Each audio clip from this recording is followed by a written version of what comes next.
Today's reading is Cinderella, the Brothers Grimm version. The wife of a rich man fell sick, and when she felt that her end drew nigh, she called her only daughter to her bedside and said, "Always be a good girl, and I will look down from heaven and watch over you." Soon afterward she shut her eyes and died, and was buried in the garden. And the little girl went every day to her grave and wept, and was always good and kind to all about her. And the snow spread a beautiful white covering over the grave, but by the time the sun had melted it away again, her father had married another wife. This new wife had two daughters of her own, and they were fair in face, but foul at heart. And it was now a sorry time for the poor little girl. "What does the good-for-nothing thing want in the parlor?" said they. And they took away her fine clothes and gave her an old frock to put on, and laughed at her and turned her into the kitchen. Then she was forced to do hard work, to rise early before daylight, to bring the water, to make the fire, to cook and to wash. She had no bed to lie down on, and was made to lie by the hearth and among the ashes, and they called her Cinderella.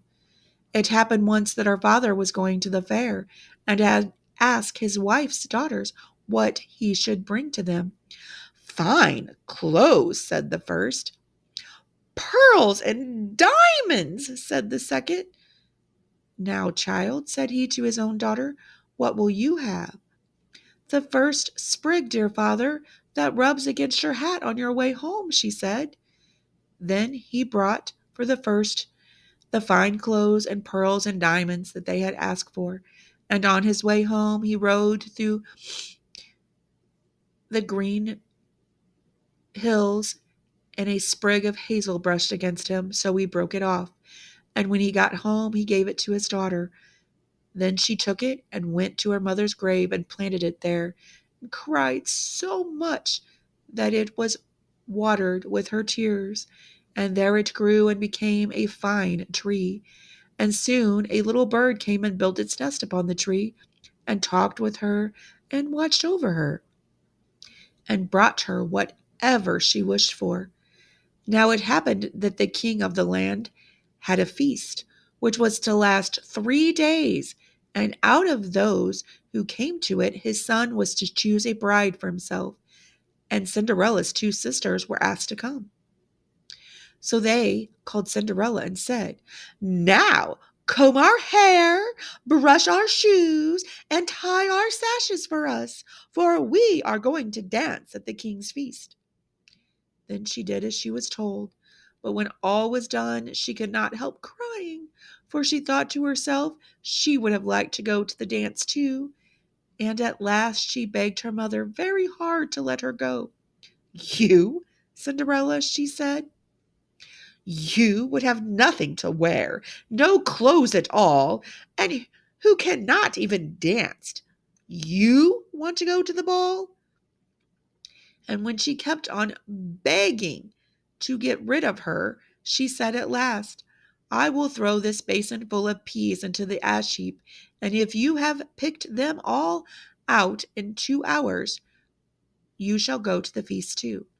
Then she threw the peas into the ashes, but the little maiden ran out the back door and into the garden and cried out, "Hither, thither, through the sky, turtle doves, fly, blackbird, thrush, thither, thither, haste away, one and all, come help me quick, haste ye, pick, pick, pick." Then the first two came, white doves, and next two turtle doves, and after them all the little birds under heaven came, and the little doves stooped their heads down and set to work, pick, pick, pick. And then the others began, pick, pick, pick, and picked out all the good grains and put it in a dish and left the ash. At the end of 1 hour the work was done, and they all flew out again. Then she brought the dish to her mother, but her mother said, "No, no, indeed you have no clothes, and cannot dance. You shall not go." And when Cinderella begged very hard to go, she said, "If you can in 1 hour's time pick two of these dishes of peas, Out of the ashes you can go too. So she took 2 dishes of peas into the ashes, and the little maiden went out into the garden at the back of the house and called as before.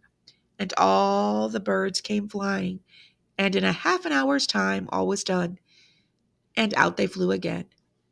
And then Cinderella took the dishes to her mother, rejoicing to think that she should now go to the ball. But her mother said, "It is all of no use. You cannot go. You have no clothes, and you cannot dance, and you would only put us to shame." And off she went with her 2 daughters to the feast.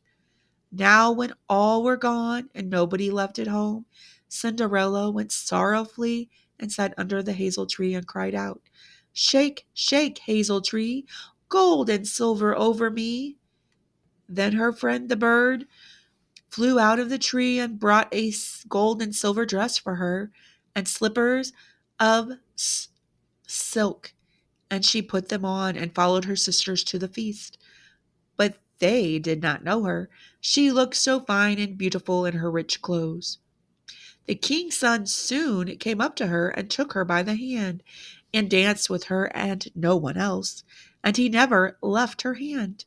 But when anyone else came to ask her to dance, he said, "This lady is dancing with me." Thus they danced till a late hour of the night, and then she wanted to go home, and the king's son said, "I shall go and take care of you to your home." But for he wanted to see where the beautiful maid lived. But she slipped away from him unaware and ran off towards home, and the prince followed her.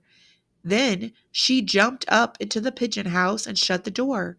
So he waited till her father came home and told him that the unnoticed maiden who had been at the feast had hidden herself in the pigeon house. But when they had broken open the door, they found no one within.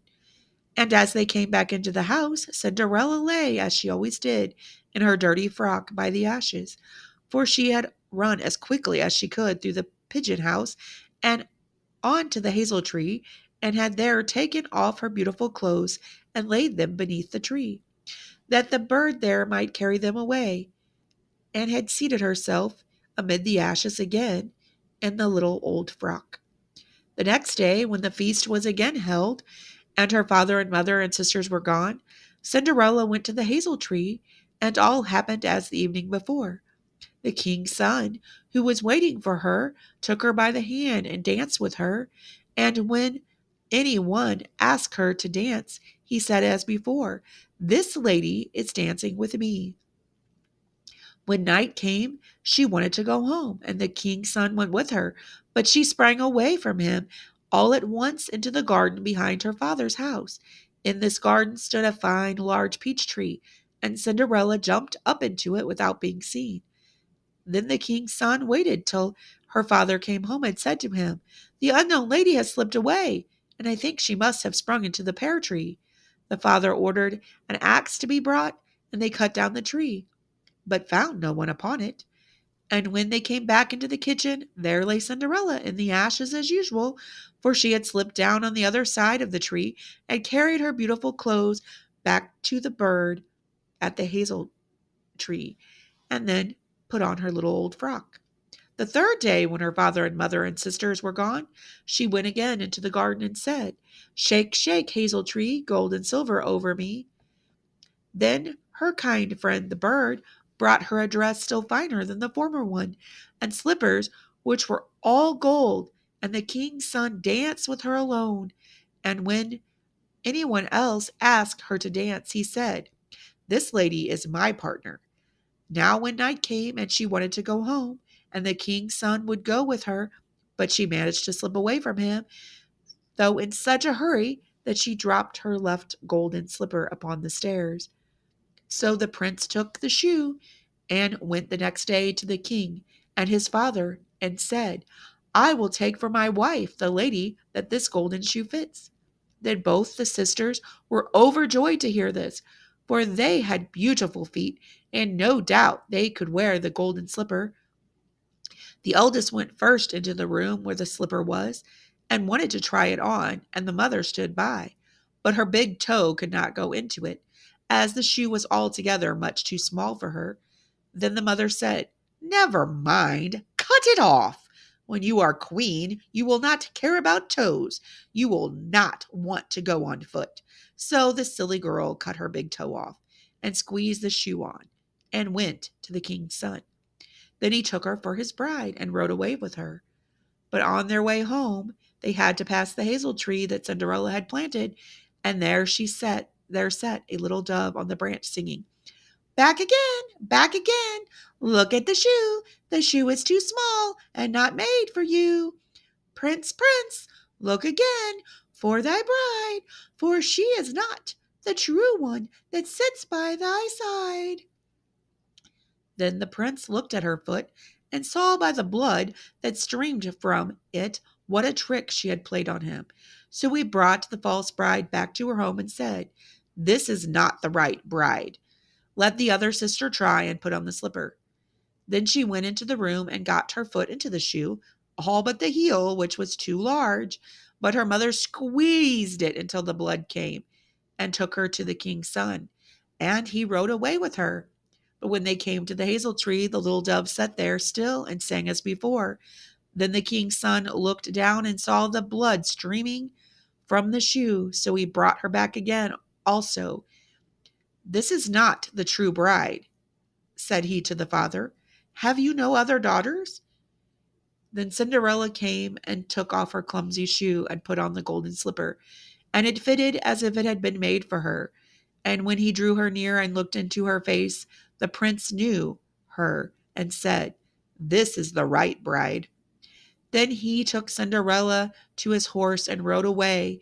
And when they came to the hazel tree, the white dove sang, "Prince, prince, take home thy bride, for she is the true one that sits by thy side."